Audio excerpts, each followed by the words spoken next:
Back in the country, the swearing-in of President Uhuru Kenyatta for his second term in office gave an opportunity for Israeli Prime Minister Benjamin Netanyahu to meet 10 African leaders in a bid to deepen ties with Africa.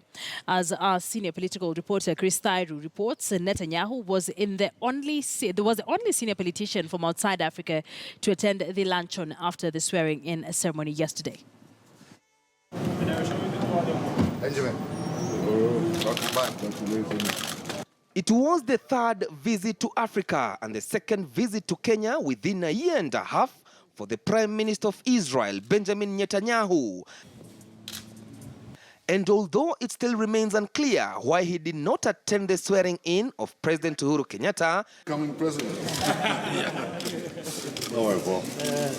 his presence in the country also offered an opportunity to meet the 9 heads of state from Africa at State House, Nairobi, after the swearing-in.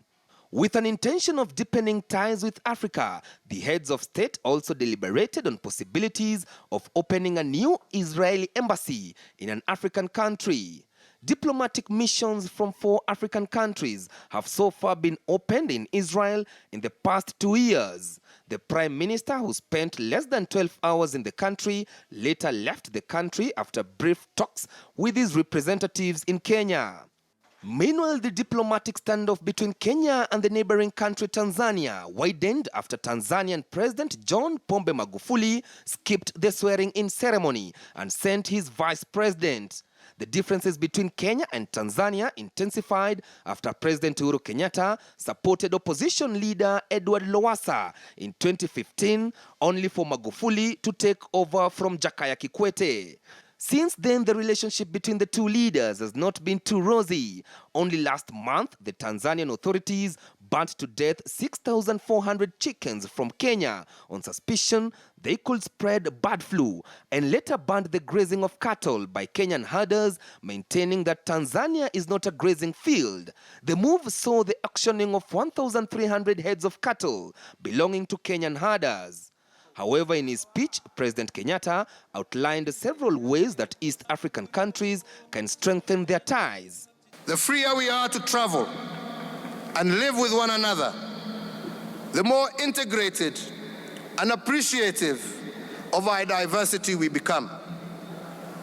The political balkanization that risks our mutual security, the negative politics of identity, will recede as our brotherhood expands to embrace more Africans. The government had initially indicated that 13 heads of state would attend the swearing-in ceremony, but 9 heads of state from African countries attended the swearing-in at Kasarani Sports Center. Kwa niaba ya ndugu zenu Waganda,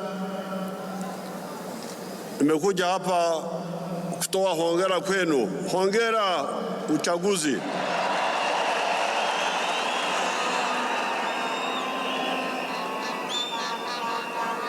Na ushindi.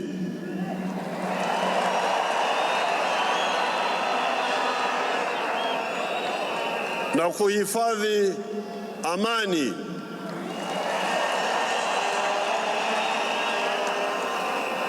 Greetings and congratulate you for the well-run elections. All the best to you. Thank you.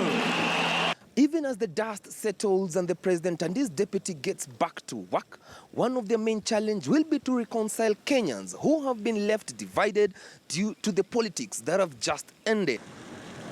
Chris Thairu, KTN News from State House, Nairobi.